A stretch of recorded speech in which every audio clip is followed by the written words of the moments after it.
Bonjour, nous retrouvons pour ce dernier plateau en live de l'Amrae avec Denis Kessler, notre invité exceptionnel ce soir. Monsieur Kessler, ma première question sera simple. Le thème, c'est anticipation et rupture pour ces rencontres de l'Amrae. Est-ce que finalement, ce n'est pas un petit peu le milieu et le métier de l'assureur que toujours d'anticiper et d'être prêt pour les ruptures? C'est surtout le métier du réassureur, mais aussi celui de l'assureur des grands risques.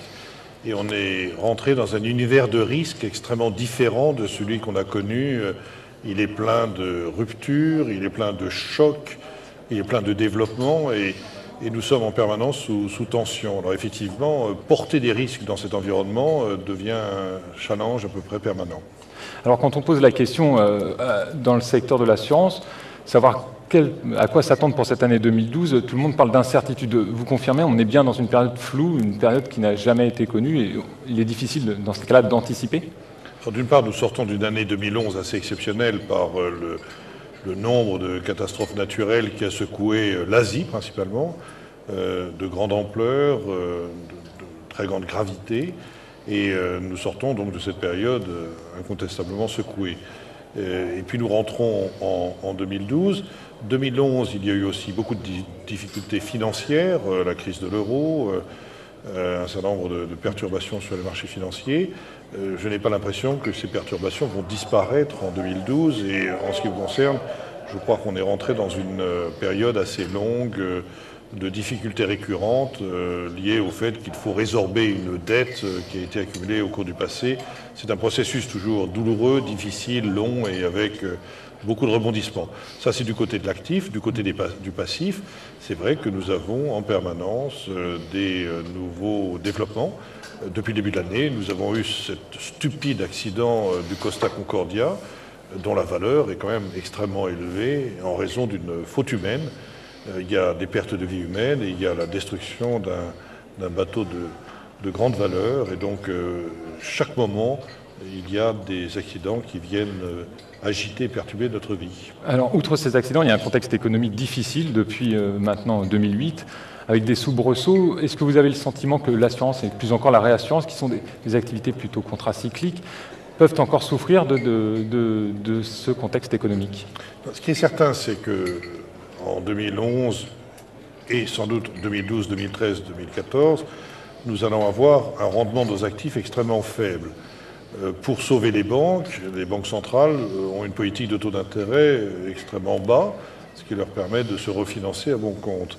Alors cette politique est bonne pour les banques, mais elle n'est pas bonne pour l'assurance, elle n'est pas bonne pour la réassurance, puisque traditionnellement, nous utilisons les actifs que nous avons accumulés pour garantir nos engagements, et que le rendement de ces actifs permet évidemment de contribuer aux résultats et à la solvabilité des groupes. Donc nous sommes dans une ère où le rendement des actifs est entre 2 et 3,5%, sensiblement inférieur à ce que nous avons connu dans les années antérieures. C'est tout à fait nouveau, et si ça devait se prolonger, ça se traduirait tôt ou tard par des problèmes qui pourraient se traduire par des augmentations des tarifs. On a le sentiment que 2011 a révélé une véritable crise politique, plus qu'une crise économique. Est-ce que vous avez le sentiment que l'économie est la victime finalement d'un certain marasme politique en Europe? Incontestablement, parce qu'on aurait pu gérer différemment cette crise. La gestion de cette crise économique depuis 1900, quand elle est apparue la première fois depuis 1975, a toujours été chaotique.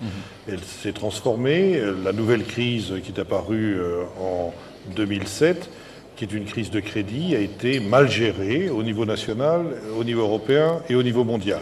Beaucoup de tâtonnements, beaucoup de retard dans la prise de conscience de cette crise. Et très honnêtement, on aurait pu éviter de laisser accumuler des dettes qui sont à l'origine des problèmes que nous connaissons aujourd'hui. Et donc nous allons maintenant subir sans doute les contre-coups de la gestion de cette crise. J'en vois trois. Le fait que pour résorber la dette accumulée au cours de ces 3-4 dernières années, ça va être long et douloureux, avec des restructurations, des hausses d'impôts, et j'espère des baisses de dépenses, mais tout ceci prend du temps. Deuxième conséquence, tôt ou tard, il y aura une augmentation des taux d'intérêt qui va déstabiliser les porteurs d'obligations à taux fixe, parce qu'à la fin de la politique monétaire très accommodante, il y aura une remontée des taux d'intérêt.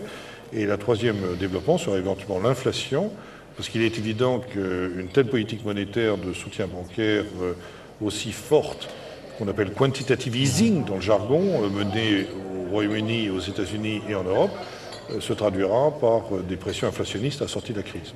Alors nous parlons, le problème grec au niveau des investisseurs n'est pas réglé, on parle aussi du Portugal, enfin la pression est toujours là, la note souveraine de la France a été abaissée il y a un mois maintenant, pourtant les marchés ont réagi plutôt bien. Est-ce que finalement ce n'est pas l'économie qui va pouvoir donner un sens à la politique, une direction? Il faut être très prudent sur ce qui s'est passé depuis le début de l'année. Puisque ce qui s'est passé au mois de décembre, c'est la Banque centrale européenne a décidé d'injecter aux alentours de 460 milliards d'euros dans la zone euro. C'est un incroyable stimulant par le montant de l'injection de liquidités. Et donc les marchés se sont dressés sous cette injection de liquidités. Ça ne guérit pas le malade, ça permet effectivement une bouffée d'oxygène qui se dissipera tôt ou tard. Et donc les fondamentaux n'ont pas changé. La zone Europe est en stagnation ou en récession. Les situations de dette publique sont absolument épouvantables dans un très grand nombre de pays. Les déficits ont du mal à se résorber. Et si on décide d'augmenter les impôts plutôt que de diminuer les dépenses publiques et sociales, il y aura une nouvelle asphyxie du secteur productif et une baisse de compétitivité de la zone euro. Donc ça, c'est les fondamentaux de l'économie. Ils n'ont pas changé depuis un mois. Ce sont les mêmes. Mais dans l'intervalle, on a cette incroyable injonction de liquidité de la Banque centrale qu'a décidé M. Draghi lorsqu'il a remplacé M. Trichet et qui, à l'heure actuelle, dope les marchés. Mais c'est plus du dopage, si vous me permettez, que véritablement de la rémission définitive des difficultés économiques et financières que nous avons accumulées au cours des années passées. Vous êtes à la tête d'un groupe implanté dans le monde entier. Est-ce que justement pour les très grandes entreprises qui sont représentées ici à la Morae, il n'est pas plus facile maintenant de trouver de l'activité, des moyens de progresser en dehors de la zone euro? Alors, nous le faisons tous. Il y a deux types d'entreprises désormais et on voit bien que le fossé entre ces deux catégories d'entreprises est en train de se creuser. D'une part, les grandes entreprises qui, d'une certaine manière, se sont satellisées, c'est-à-dire qu'elles se sont détachées de leur territoire de naissance et de développement et qui vont chercher de la croissance partout où elle peut se produire, au Brésil, en Russie, au Moyen-Orient, en Afrique, évidemment en Asie. Et puis d'autres entreprises qui sont ancrées dans leur territoire et qui subissent malheureusement les difficultés que l'on voit dans la dimension nationale. Et donc oui, cet écart s'accroît, et c'est la raison pour laquelle de temps en temps le débat politique français se concentre sur les résultats des très grandes entreprises. Les résultats des très grandes entreprises ne sont pas faits en France, ils sont faits aux quatre coins de la planète et mis dans les comptes français. Et donc tous ces développements font que le problème de la compétitivité de notre territoire est véritablement le vrai enjeu auquel devraient s'intéresser toutes les forces politiques, parce que pour résorber les dettes, qu'elles soient publiques ou qu'elles soient sociales, pour assurer le retour à la croissance, je ne vois pas d'autre solution que de réunir de nouveau les conditions d'une compétitivité réelle. Pour ça, il faudrait investir, il faudrait innover, pour ça, il faudrait sans doute abandonner cette stupidité des 35 heures, pour ça, il faudrait réformer l'État, pour ça, il faudrait réformer l'organisation territoriale, enfin bref, vaste programme. Je n'ai pas l'impression que le débat politique actuel se concentre sur ces sujets-là, mais parle de tas de sujets importants, mais qui me semblent assez éloignés de ce qui ferait véritablement le destin économique de la France. Et, paradoxalement, nous sommes en plein débat politique, puisqu'il y a l'élection présidentielle qui approche. Finalement, vous avez l'impression plutôt qu'on cherche d'autres sujets pour éviter les vrais problèmes? Oui, parce que tout ce que j'annonce, c'est des années d'efforts. Il ne faut pas raconter d'histoire aux Français.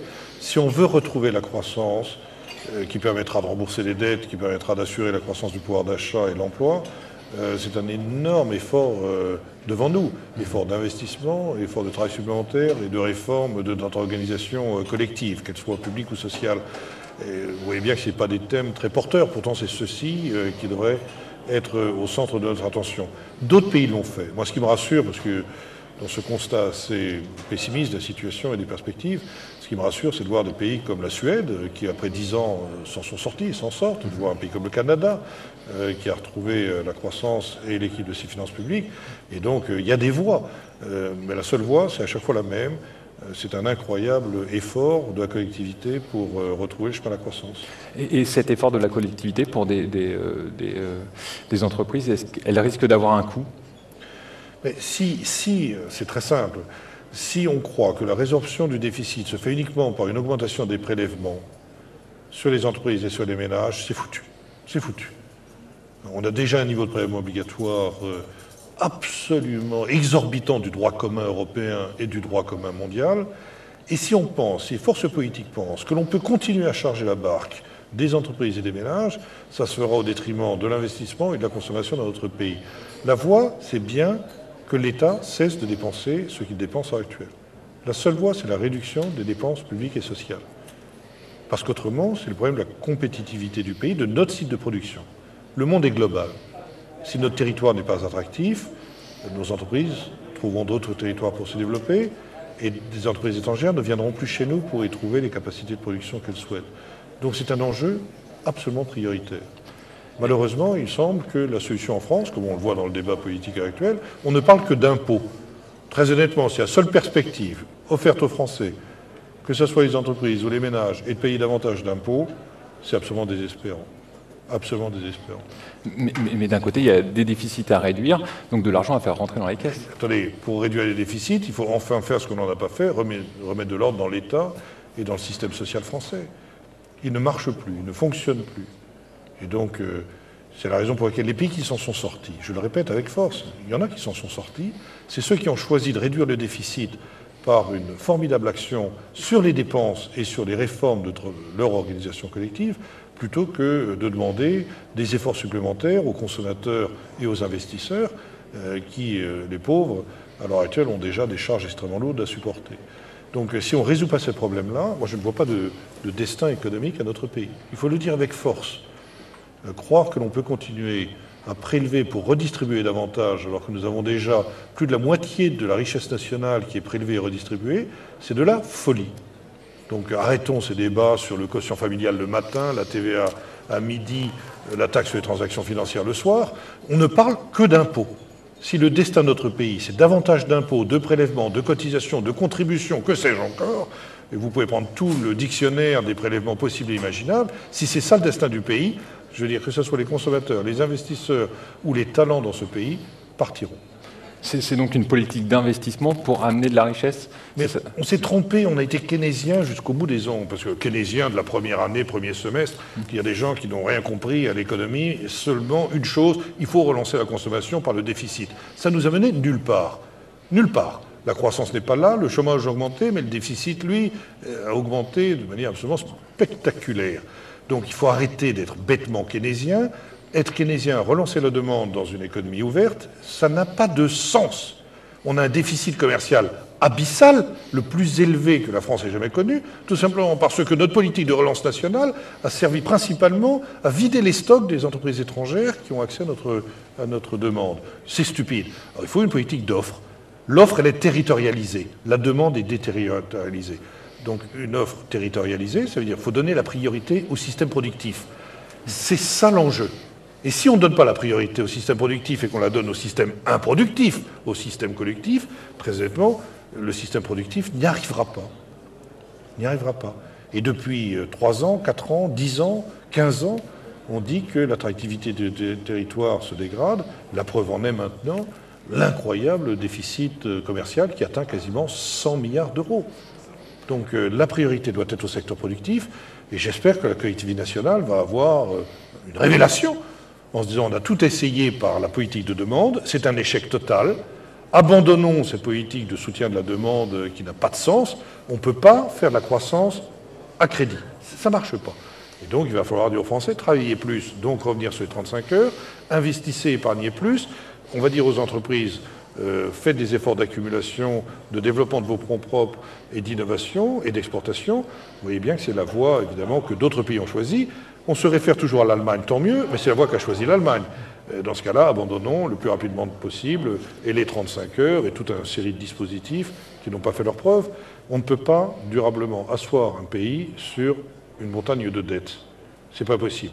Ceux qui croient que l'on peut durablement asseoir la croissance sur le déficit sont ceux qui croient qu'on peut s'élever dans les airs en se tirant par les cheveux. C'est pas possible. On peut essayer, mais ça ne marche pas. Et donc, enfin, revenons au bon sens et disons aux Français, vous avez des années d'efforts, vous avez des années d'épargne, vous avez des années d'accumulation, vous avez des années d'investissement.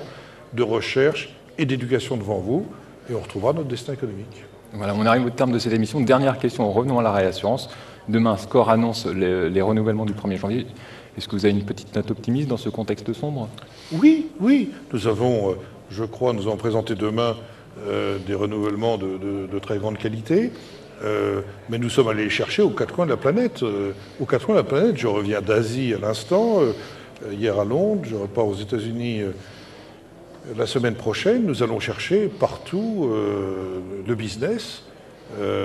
Et nous sommes, à l'heure actuelle, une très bonne position dans un pays comme l'Inde, la Russie, le Brésil, enfin je ne vais pas faire toute la liste, l'Afrique du Sud, parce que nous avons décidé d'être une entreprise globale. Nous collectons aujourd'hui en dommages plus que 6% en France. Donc 94% des primes collectées par SCOR sont collectées à l'étranger. Je répète, 94%. Donc les renouvellements que nous allons annoncer demain représentent les efforts d'une entreprise globale qui va chercher partout les poches de croissance quand elles existent pour servir des clients globaux.